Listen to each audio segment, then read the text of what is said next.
Teknolog kanalımıza hepiniz hoş geldiniz arkadaşlar. Bu videomuzda sizlere HP Pavilion serisinden hazır oyuncu bir kasayı inceleyeceğiz. Kanalımıza abone olmayı ve like atmayı unutmayın ve hızlı bir şekilde videomuza geçelim.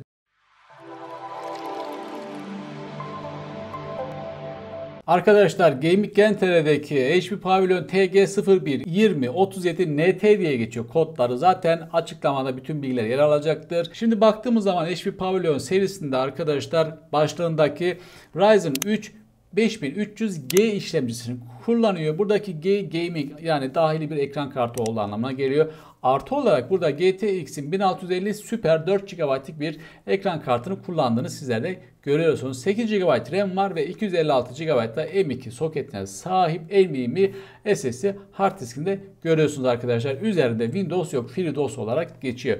Ben bütün parçaları tek tek hem HP sitesine baktım hem de diğer bulabildiğim yerlere baktım. Tabii ki bulamadım parçalar veya ayrıntılı bilgilerde birazdan sizler de göreceksiniz nereden meydana geldiğini. Aşağı doğru inmeden önce baktığım zaman fiyatın 6900 lira olarak bir fiyat olduğunu görüyorsunuz. Oyuncu bilgisayar olarak adlandırılan ama tabii ki bir HP markası olarak geçiyor. Sadece kasadan meydana geliyor ve kasanın içerisindeki sizlere birazdan bahsedeceğim parçalardan geliyor. Orta seviye bir oyuncu performansı. AMD Ryzen 3 5300G olduğunu söylemiştik. Yonga seti olarak yine AMD'nin B550 Yonga setini kullanıyor. Nvidia'nın bir ekran kartı var. 4 GB'lık. 8 GB'lık tek bir RAM olduğunu görüyoruz. Dahili bir SSD olarak yani M2 SSD olarak gösteriyor. Bunun boyutu ise 256 GB ve 310 Watt'lık bir güç kaynağı var. Bunun düşük olduğunu düşünüyorsanız videomuzu mutlaka sona kadar izleyin. Neler olduğunu ayrıntıyla sizlere söyleyeceğim ve soğutma olarak da 120 milimlik bir fan soğutması meydana geliyor. Şimdi HP sayfasına geldiğimiz zaman arkadaşlar buradaki ayrıntılı olarak şimdi ürün numarası vesaire bilgiler de burada yer alıyor. Anakart olarak HP'nin Erica 6 anakartını kullandığını görüyoruz ve bellek olarak 8 GB'lık DDR4 teknolojisine sahip 3.2 GHz'lik bir RAM. Bir tane kullanıyor. 256 GB bir hard diskin olduğunu söylemiştik. AMD Ryzen 3 5300G olduğunu görüyorsunuz. 4 GHz'lik temel frekans değerinden 4.2'ye kadar çıkabiliyormuş.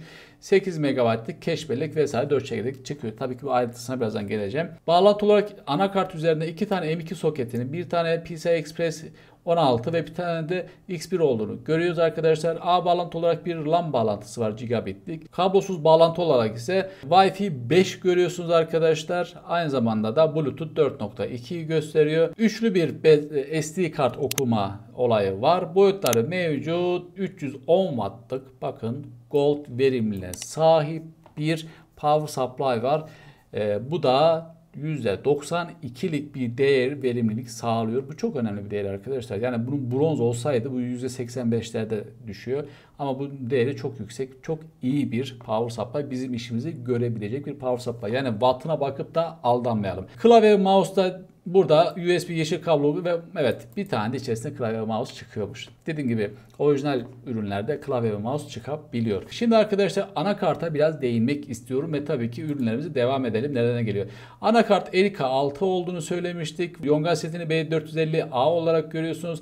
Ancak ben AMD'nin resmi sitesine girdiğim zaman Yonga setini pek fazla ayrıntılı olarak göremedim. Yani maksimum kaç GB RAM yapabilirim veya nelerden meydana geliyor göremedim ama yine bunun üzerindeki bu bilgilerden gideceğiz, devam edeceğiz arkadaşlar. Çift kanallı bellek mimarisine sahip 2 tane DDR4 soketi var. 288 pimli 3.2 GHz'e kadar çıkabiliyormuş. 4 GB ve 8 GB RAM'leri destekliyormuş. Yani tek bir soket olarak söylüyorum. Video olarak entegre bir AMD Ryzen grafik ekran kartı var. Ses kartı olarak bütünleşik olarak Realtek'in bir ses kartını görüyorsunuz. A olarak gigabit olduğunu söylemiştik arkadaşlar. M2 soketinde de 2 tane olduğunu söylemiştik. Arka taraftaki görünen yani anakart tarafında, kasanın arka tarafında nelerden meydana geliyor? RJ45, bir tane HDMI var, 1.4B versiyonu, bir tane VGA var. Ses kartı görüyorsunuz, mikrofon giriş ve ses kartı çıkışları mevcut.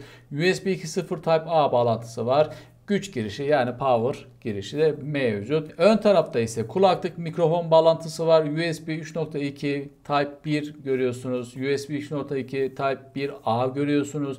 USB 3.2 Üçüncü jenerasyon Type A görüyorsunuz. 10 gigabit per saniye olarak geçiyor. Çok iyi bir değer arkadaşlar. Bir tane de SD kart soketini söylemiştik. İşlemcimiz nasıl? Yani biz çünkü bir bilgisayar alacağımız zaman işlemci anakartın önemli olduğunu her zaman sizlere söylüyorum. İşlemcimize bakalım arkadaşlar. AMD Ryzen 3 5300G diye geçiyor. Ben AMD'nin yine resmi sitesinden gidiyorum. 4 çekirdekli, 8 tane iş parçacığı var. Ekran kartı çekirdeği ise 6 AMD Ryzen olarak söylemişim sizlere. 4.0'dan 4.2'ye kadar da geçen bir frekans değerine sahip. 8 MB'lık bir cache belleği görünmekte.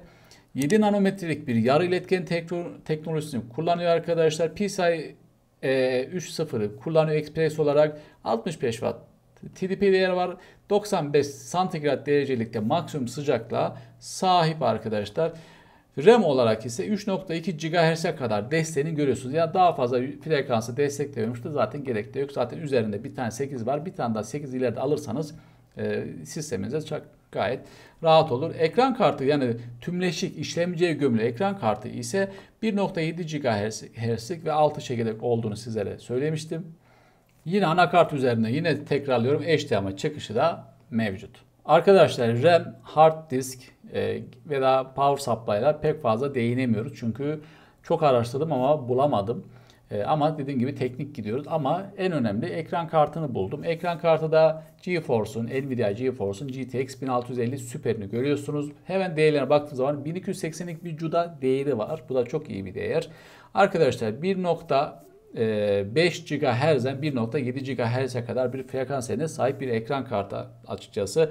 12 gigabit per saniyelik bir bellek hızı var. 4 GB RAM olduğunu ve GDDR6 olduğunu söylemiştik. 128 bitlik band genişleme olarak da 192 gigabit per saniye bir veri aktarım hızı var. Standart görüntü konektörleri Display, HDMI ve DVI yani 3 tane bağlantı görünüyor. Yani bu demek oluyor ki aynı anda 3 tane bağlantı alabiliriz. Dilersek bunları monitörümüzün konektör bağlantılarına göre adaptörde kullanabiliyoruz arkadaşlar. Dostlar ben Gaming Gen.tr üzerinden gittim.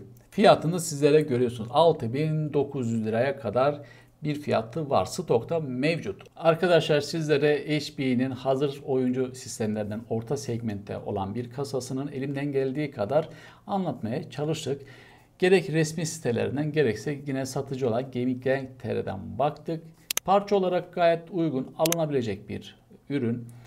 Yani eğer ki toplama bilgisayarda da bu ürünleri bulabiliyorsanız tabii ki bakabilirsiniz. Bu sizin için biraz daha böyle seçenek olabilir.